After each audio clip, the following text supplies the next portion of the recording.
Hey guys, and welcome to my program. This is Ramon with the Rhodesian Connection. So, we're gonna talk about something that's long awaited. A lot of people have been waiting for my second part of the citizenship and residency laws that are affecting foreigners. So, here we go. I'm gonna first talk about citizenship. So, there are a number of ways of gaining citizenship in Turkey. A common method is marriage, where you could find a spouse or a husband that's a Turkish citizen and gain your citizenship through them. The other ways are you could be working for a company for 5 years, or you own a business for 5 years and then you can apply for citizenship. You could be residing in Turkey for 5 years, own a property for 5 years, and you could also apply for a citizenship through that way.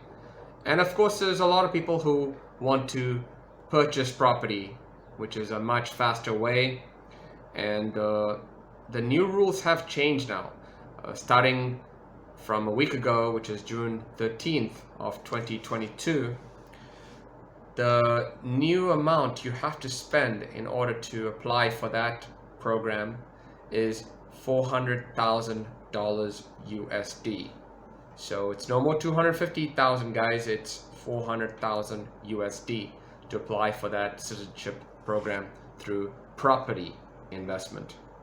Now, there are people who have questioned there's another law that's going to be taking effect in July 1st, which is where it used to be 25% of foreigners could live in a district, or the Mahallesi, and that's being changed to 20%.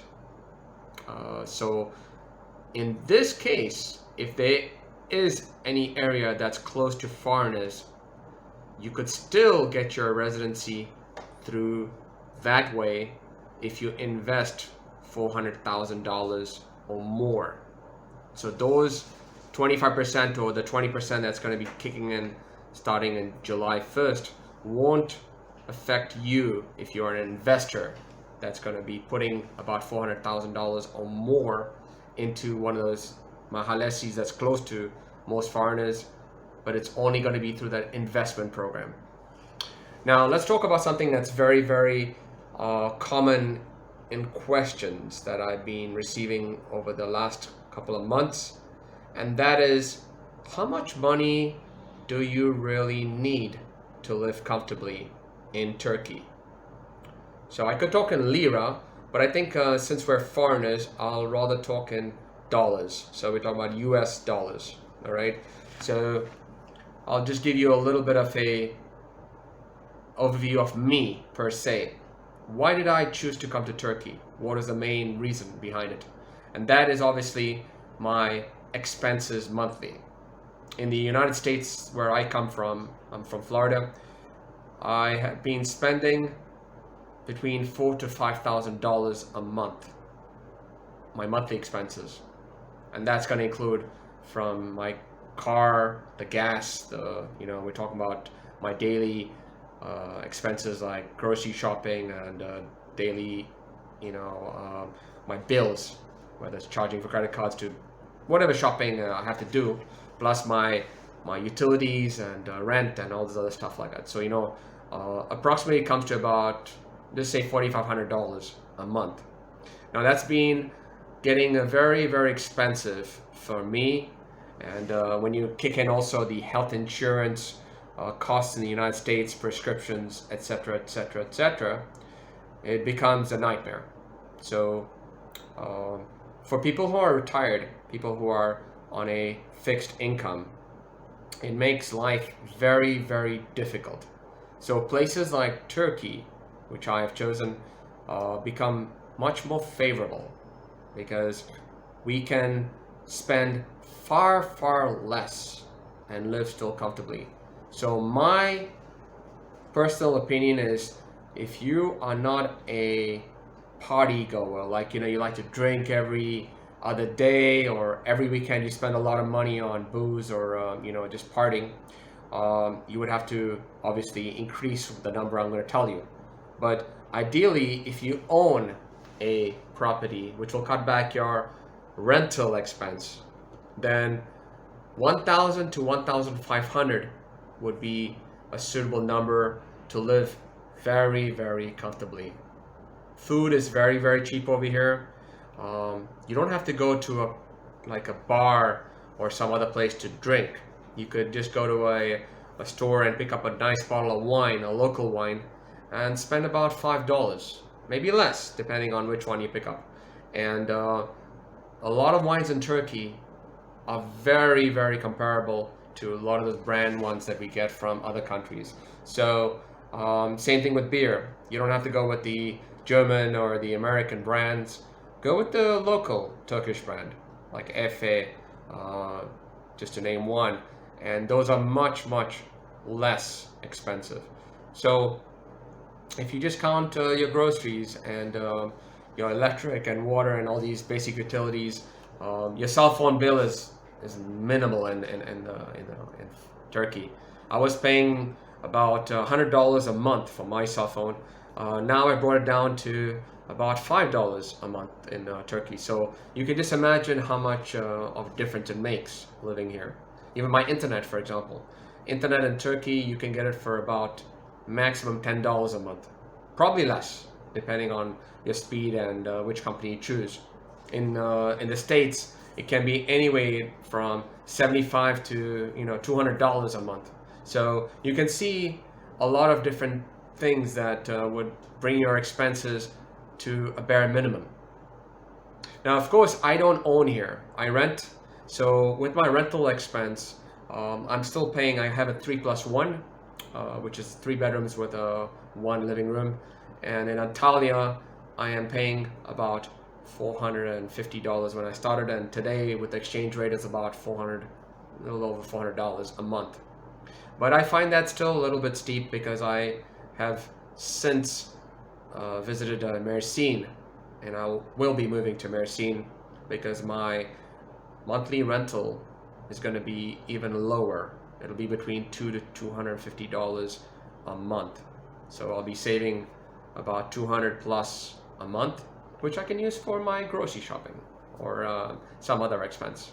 So I hope this is giving you a little perspective on the pricing that you would need, or the amount of money you would need to live very comfortably in Turkey. You could even have a maid come in once a week. Maybe you could hire somebody if you have excess money. You have like $2,000-3,000 to spend per month.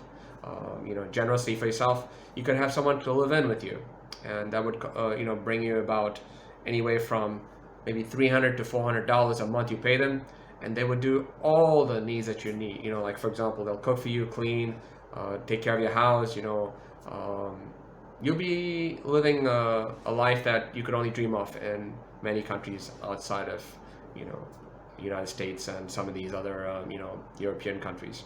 So I hope that answers most of your questions regarding how much money you need. Let's move on to the residency permits, or the Ikamet. Now, a lot of questions have arisen. People have written me questions about, the short-term residency has been cancelled for foreigners. Let me tell you, I don't know where this information has been found, but that is completely false. Short-term residency is still applicable. You can get your short-term residency through a rental lease. Now, I've had some vloggers who wrote that they are giving only a 6 months maximum short-term residency, and that is not true. You can get up to 2 years. Now, the 6-month short-term residency is applicable to mostly the Eastern Europeans.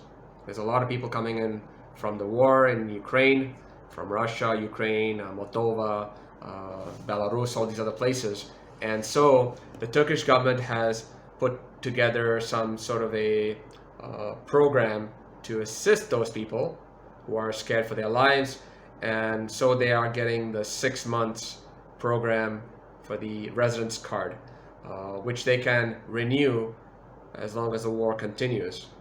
Now, people who are planning on living in Turkey long term and who have the financial backing, they can get up to 2 years on the residence or the rental lease. So now just keep in mind, there are a few rules that could affect you getting approved. If you come from an underdeveloped country, by that I mean a country that's considered poorer economically, then what happens is the chances of getting approved are slimmer than foreigners who come in from a developed country. So if you come from like many of the EU countries, Canada, United States, maybe Australia, you have a higher chance of getting approved because they believe that you have more financial backing. Now, this is not to say that the underdeveloped countries won't get approved. What I would suggest you to do, if you come from countries like Pakistan, Bangladesh, India, any of those African countries, you have to make sure that you put proof of your financial stability. If you put those together with your application, that gives you a much stronger backing and a higher chance of getting approved to get your short-term residency through the rental lease. Now, of course, a lot of questions have arisen regarding getting your short-term residency through a property purchase. Yes, the number has changed. Prior to the May 5th date, you could pick up anything, whether it's $10,000 or below $75,000, you would still be applicable to reapply for your residency permit. But after May 5th, you have to spend $75,000 per unit. The first one has to be $75,000. Let's put it that way. You cannot do a combination, because some people have been thinking like, let me buy a $30,000 property here, a $40,000 property here, or maybe another $20,000 here, and together add up to $75,000. You won't get approved. So just make sure whichever property you want to use for getting a residency permit through that way, it is worth, in the tapu, which is the office where they do all the the paperwork and the deeds. Make sure that in the tapu, that property is worth $75,000 or higher in order for you to qualify for that program or that route for the residency card. If there's any questions, any concerns, please do not hesitate to send me a question in the comment section or PM me, and I'll be glad to answer any of those inquiries. If I haven't completed anything else, oh, by the way, yeah, there is one more thing that I want you to understand. So the 20% foreigner population, it kicks in on July 1st. So that means there's a lot of areas in Turkey that are going to be closed to foreigners. We won't get into the details why, but if any area or the district, it's called the Mahallesi, is more than 20% of foreigners, it will be locked. So it's a maximum now, is from July 1st, is going to be 20% capacity, because they want to make sure that foreigners don't,